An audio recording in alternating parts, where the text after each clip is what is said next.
যারা মূর্খ মানুষ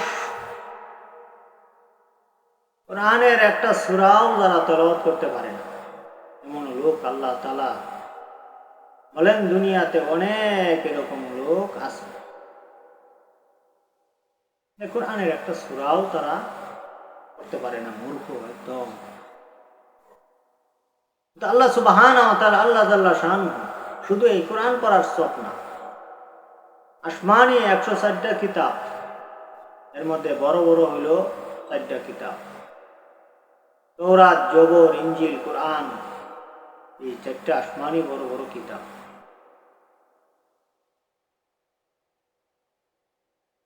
এই তৌরাতের ভিতরে ছিল 1,00,000 আয়াত বিশিষ্ট কিতাব। তৌরাতের ভিতরে, কোরআনের ভিতরে আছে 6,666টা আয়াত। তৌরাতে হইল 1,00,000 বিশিষ্ট কিতাব, এত বড় কিতাব। এই তৌরাত এত বড় কিতাব, জবুর বড়, ইনজিল বড়, কোরআনে হইল 6,666টা আয়াত, এবং আসমানি আরো 100 কিতাব, মোট 160টা ছোট বড় মিলাইয়া। এই কোরআন শুদ্ধা এবং সমস্ত কিতাবের এলেম শুদ্ধা, আমল করলে যেই পরিমাণ সওয়াব, তেলাওয়াত করলে যেই পরিমাণ সওয়াব হইতো, একটা কোরআনের একটা আয়াত তেলাওয়াত করলে আল্লাহ তাআলা এই পরিমাণ সওয়াব দেন। সুবহানাল্লাহ। এবং মূর্খ মানুষের জন্য এক আয়াত তেলাওয়াত করা একদম সহজ। যে কোরআনের একটা সূরাও তেলাওয়াত করতে পারে না, এই ব্যক্তিও আসমানি 104টা কিতাব তেলাওয়াতের সওয়াব পাবো। আমার ভাই, সম্পূর্ণ কোরআন শরীফ তেলাওয়াতের সওয়াব পাবো, জবুর সম্পূর্ণ তেলাওয়াতের সওয়াব পাবো, তৌরাত সম্পূর্ণ তেলাওয়াতের সওয়াব পাবো, ইনজিল সম্পূর্ণ তেলাওয়াতের সওয়াব পাবো। এই আসমানি 160টা কিতাব তেলাওয়াতের সওয়াব পাবো মাত্র কোরআনে কারীমের একটা আয়াত তেলাওয়াত করার সওয়াব। এক আয়াত তেলাওয়াত করলে এতগুলা কিতাবের সওয়াব সে হাসিল করতে পারবে। মূর্খ মানুষের জন্য একদম সহজ।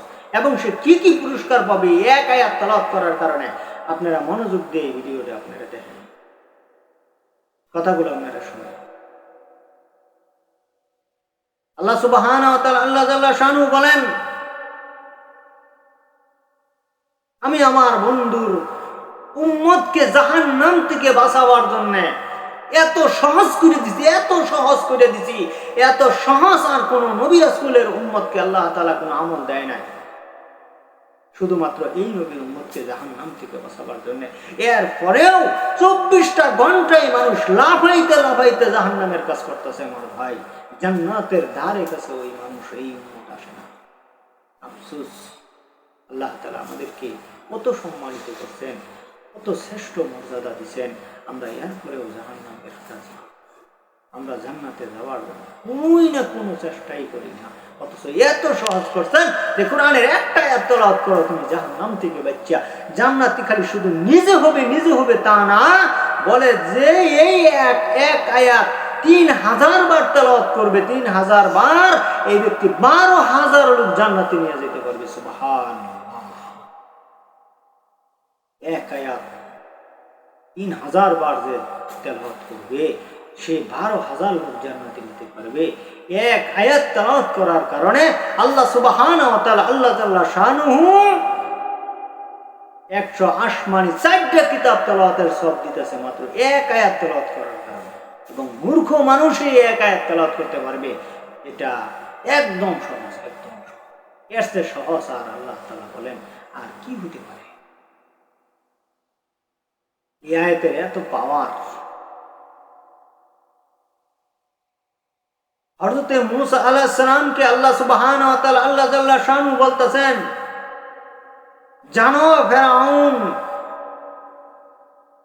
শত শত হাজারে হাজারে শিশু বাচ্চাকে মায়ের কুল থেকে ছিনাইয়া নিয়ে আছাড় মাইরা মারছেন, সমুদ্রের ভিতরে নিয়ে চুবাইয়া চুবাইয়া মারছেন।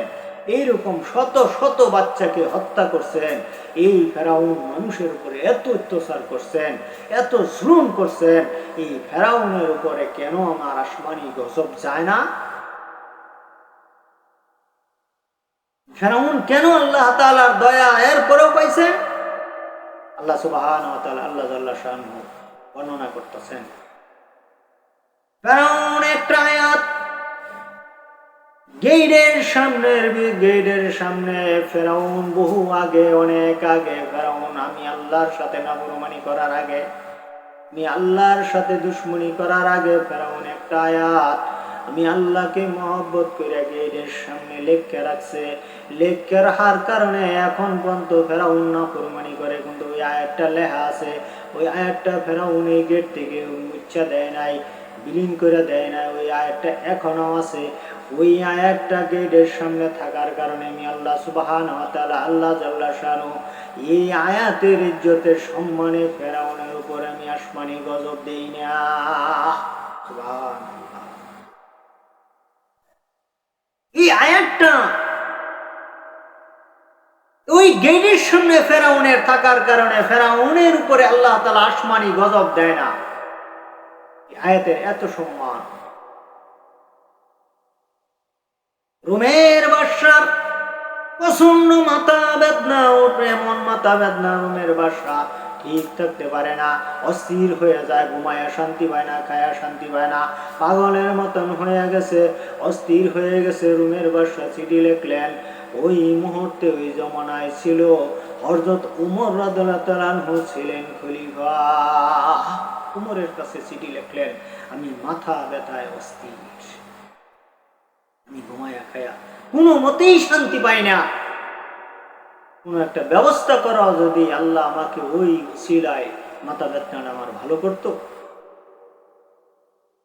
অর্থাৎ উমর রাদিয়াল্লাহু তাআলা আনহু একটি টুপি দিলেন, একটি টুপি দিলেন, আর দিয়ে বললেন রোমের বাদশাকে বলবা যতক্ষণ পর্যন্ত এই টুপিটা তার মাথার মধ্যে থাকবে ততক্ষণ পর্যন্ত তার মাথার মধ্যে আর ব্যথা থাকবে না। এই জন্যে তাবিজ, কোরআনের আয়াত দ্বারাই কিছু তাবিজ আছে, সেটা ব্যবহার করা বৈধ আছে, জায়েজ আছে।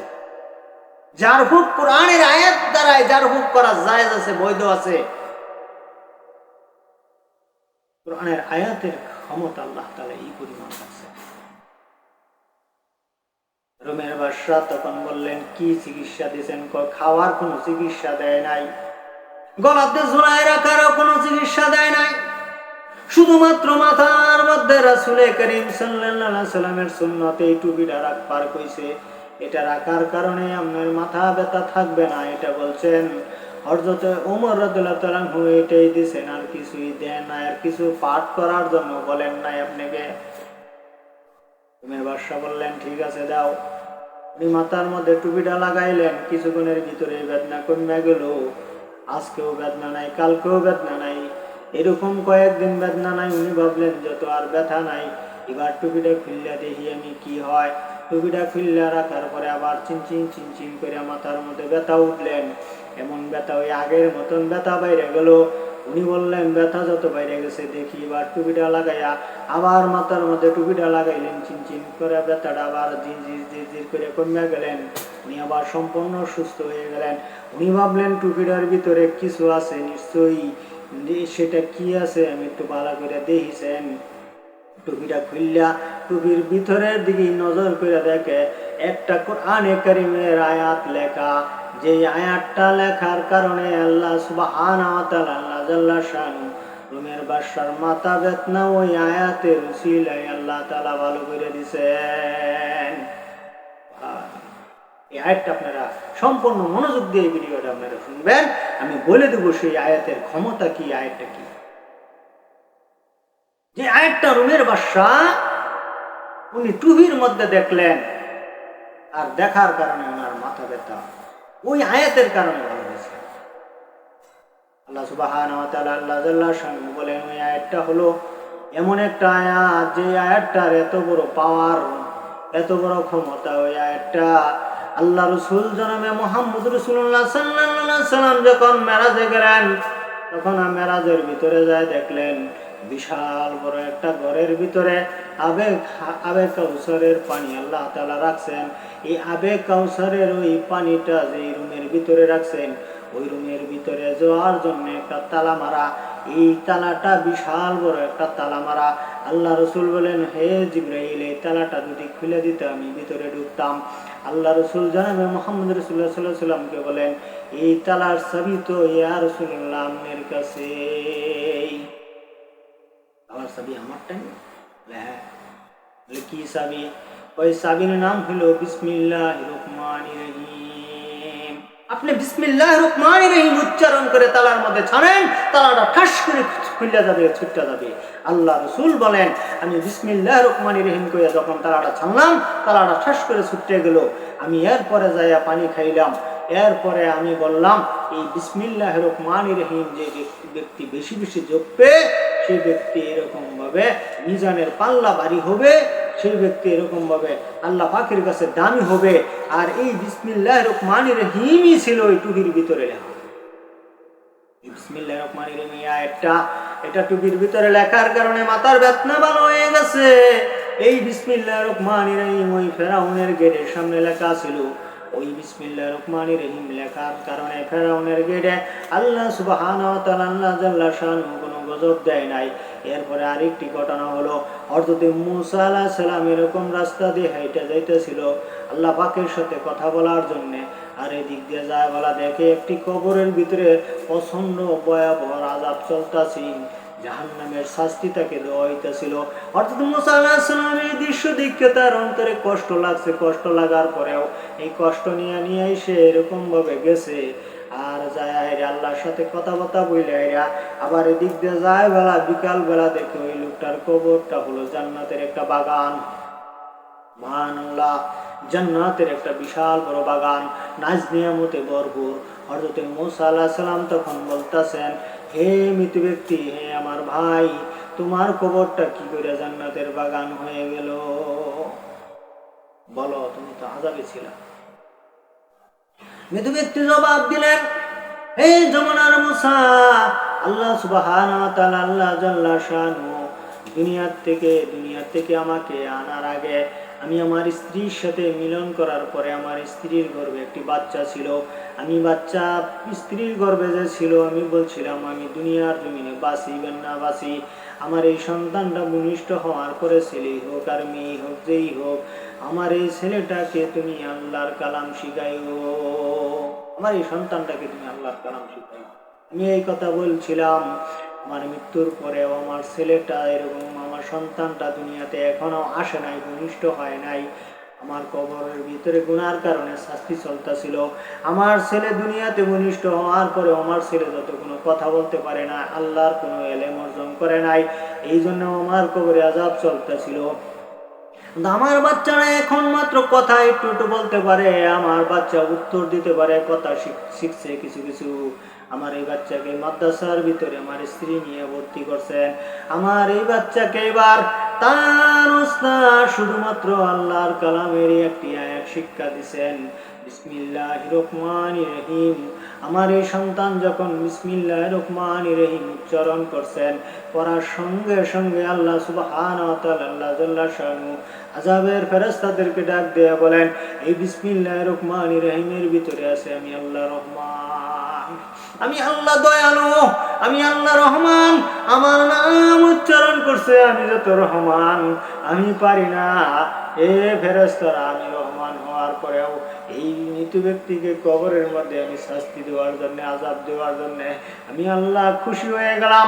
তার সন্তান যত আমি আল্লাহর কালামের একটি আয়াত তেলাওয়াত করছে, বিসমিল্লাহির রহমানির রহিম। যা আযাবের ফেরেশতারা তোরা আয়া পড়, আর জান্নাতের ফেরেশতারা যা জান্নাতের নাজ নিয়ামত এই কবরে দিয়া দে। সুবহানাল্লাহ। এই কারণেই হযরত মুসা আলাইহিস সালাম বলেন, এই বিসমিল্লাহির রহমানির রহিম উচ্চারণ করার কারণে ওই আমার উম্মতের কবরের আযাব বন্ধ হয়ে গেছে, জান্নাতি হয়ে গেছে। আর আমরা তো ভাই আখির নবীর উম্মত, আমরা কি পুরস্কার পাবো এটা আমরা একটু লক্ষ্য করি। বিসমিল্লাহির রহমানির রহিম যদি আমরা উচ্চারণ করি, তাহলে বিসমিল্লাহির রহমানির রহিম একবার উচ্চারণ করার কারণে আল্লাহ সুবহানাহু ওয়া তাআলা আল্লাহ জাল্লা শানহু বলেন, আসমানি 104টা কিতাব তেলাওয়াত করলে যেই পরিমাণ সওয়াব পাইতা, এই পরিমাণ সওয়াব তোমার আমলনামায় দেওয়া হবে, তোমার আমলনামায় দেওয়া হবে। মূর্খ মানুষের জন্য সহজ বিসমিল্লাহির রহমানির রহিম উচ্চারণ করতে পারবে যে কেউ, কারোর জন্য এটা এরকম ভাবে কঠিন কিছু না আমার ভাই। এই আমলটা আপনারা করবেন। বিসমিল্লাহির রহমানির রহিম উচ্চারণ করে যদি কোনো মানুষ ঘরের ভিতরে ঢুকে, তাহলে ঘরের ভিতরে ঢোকার সঙ্গে সঙ্গে এই ঘরের ভিতরে আর আগে অনেকগুলো শয়তান বসবাস করতে থাকে। আর এই শয়তানগুলো বলে আল্লাহর নাম উচ্চারণ করে ফলাইছে, আজকের লাগে এই ঘরের ভিতরে আমরা কেউ থাকতে পারবো না, চল আমরা সবাই বেরিয়ে যাইগা। সমস্ত শয়তানগুলো ঘরের ভিতর থেকে বের হয়ে যায়গা। আর যদি বিসমিল্লাহির রহমানির রহিম উচ্চারণ না করে, তাহলে এই ঘরের ভিতরে শয়তানগুলো বলে এই ঘরের ভিতরে আজকের রাতটা থাকবো, আর আজকের রাত যেহেতু এই ঘরের ভিতরে থাকবো, দেখি খাওয়ার কোনো ব্যবস্থা হয় নাকি। তখন এই ঘরের ভিতরে যদি কোনো শিশু বাচ্চাদেরকে কোনো এরকম ভাবে কোনো মা দুধ খাওয়াইতে থাকে, আর এই দুধ খাওয়াইতে বেলা যদি ওই মা বিসমিল্লাহির রহমানির রহিম উচ্চারণ না করে, তাহলে ওই বাচ্চা আর সাথে সাথে ওই শয়তানগুলো ওই স্ত্রীর মহিলার দুধ খায়, শয়তানের দুধ খায়। সুতরাং মার বিসমিল্লাহির রহমানির রহিম উচ্চারণ করতে হবে, যত বাচ্চা বিসমিল্লাহির রহমানির রহিম উচ্চারণ করতে পারে না আমার ভাই। তাহলে এইবার এই বাচ্চাকে দুধ খাওয়াইতে বলা, কোন মা বিসমিল্লাহির রহমানির রহিম উচ্চারণ করছে, কারণ অনেকে জানে না এই জন্য করে না, আর অনেকে জানলেও হয়তো মনে থাকে না, আর অনেকে জানার জন্য চেষ্টাই করে না আমার ভাই। এই জন্য এই হাদিসটা আপনারা শেয়ার করে দিবেন, পৌঁছাই দিবেন। লক্ষ লক্ষ মুসলমান মহিলারা তার সন্তানদেরকে এত বছর 2-2.5 বছর পর্যন্ত দুধ খাওয়াইছে, একবারও বিসমিল্লাহির রহমানির রহিম উচ্চারণ করছে না। না করার কারণে দেখা গেছে কি, যে এই বাচ্চার সাথে শয়তানরা দুধ খাইছে। আর বিসমিল্লাহির রহমানির রহিম উচ্চারণ করে যদি দুধ খাওয়াইতেন, তাহলে শয়তানে দুধ খাইতে পারতেন না।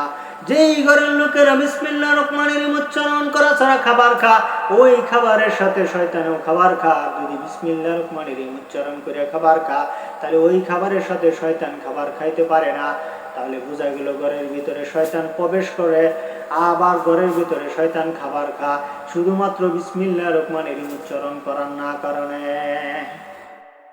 এরপরে ঘটনাটা হলো বিসমিল্লাহির রহমানির রহিম উচ্চারণ করার কারণে 104টা কিতাবের শুধুমাত্র সওয়াব দিয়েছে, এইটুকুই শেষ না। আল্লাহ সুবহানাহু ওয়া তাআলা জাল্লা শানহু বলেন, হাশরের ময়দানে যখন আমি আল্লাহ সুবহানাহু ওয়া তাআলা আল্লাহ জাল্লা শানহু বিচার করার জন্য চেয়ারের মধ্যে বসবো, কুরসির মধ্যে বসবো, বসার পরে একজন আখিরি নবীর উম্মতকে এরকম ডাক দিয়ে বলবো, হে আখিরি নবীর উম্মত, তুমি দুনিয়ার জমিনে আমি আল্লাহর এই আয়াতটা কতবার তেলাওয়াত করছো, বিসমিল্লাহির রহমানির রহিম কতবার উচ্চারণ করছো? আল্লাহ তাআলা বলেন, ওই লোকটা জবাব দিবেন, আমি কতবার বিসমিল্লাহির রহমানির রহিম উচ্চারণ করছি আমি জানি না আল্লাহ, আমার মনে নাই, আমি গুনি নাই। আল্লাহ সুবহানাহু ওয়া তাআলা জাল্লা শানহু বলেন, আমি তখন এরকম ভাবে সাথে সাথে তার আমলনামার ভিতরে তাকাই আমি বলে দিব, হে আমার বান্দা, তুমি দুনিয়ার জমিনে আমার এই নামটা 3000 বার উচ্চারণ করছো, 3000 বার বিসমিল্লাহির রহমানির রহিম উচ্চারণ করছো। আর এই 3000 বার বিসমিল্লাহির রহমানির রহিম উচ্চারণ করার কারণে আমি আল্লাহ তোমার প্রতি সন্তুষ্ট হইয়া খুশি হইয়া আমি আল্লাহ তোমাকে হাশরের ময়দানে এমন একটা অফার দিলাম, নিজে তো জান্নাতি হইছই, শুধু নিজেই জান্নাতে যাবে তা না, এই হাশরের ময়দান থেকে তুমি 12,000 লোক জান্নাতে নিয়ে প্রবেশ করো। 12,000 লোক আমার ভাই, 12,000 লোকের ভিতর থেকে তুমি এরকম ভাবে 12,000 লোক নিয়ে আইসা তুমি জান্নাতে নিয়ে যাও। ঘোষণা দিলাম, লোকটা আনন্দিত হইয়া খুশি হইয়া হাশরের ময়দানে খুঁজতে থাকবে, কিন্তু দেখা যাবে কেউ দুনিয়ার জমিনে তাকে ভালোবাসে নাই, অপমান করছে, তুচ্ছ করছে, গরিব মনে করছে, এই মনে করছে, সেই মনে করছে, কত রকমের তার সাথে দুশ্মনী করছে। এই ধরনের লোকদেরকে তো সে এরকম আজকে শপথ করার জন্য নিতে পারে না। সুতরাং তাকে মহব্বত যে করছে, তাকে নামের উপরে তাকে মহব্বত করছে, তাকে এরকম ভাবে দূরের থেকে তারে ভালোবাসছে, মহব্বত করছে, এরকম লোক যদি তার সাথে থাকে, তাহলে ওই ধরনের লোক খুঁজিয়া মাত্র 1000 লোক হাসরের ময়দানে খুঁজে খুঁজে সে আল্লাহর কাছে নিয়ে এসে বলবে, আল্লাহ 1000 লোক পাইছি, আর বেশি পারি নাই। আল্লাহ তাআলা বলবেন, 1000 লোককে জান্নাতের ভিতরে ঢোকার অনুমতি দিয়ে দিলাম, আর ওই 11000 লোক খুঁজে খুঁজে নিয়ে আসো।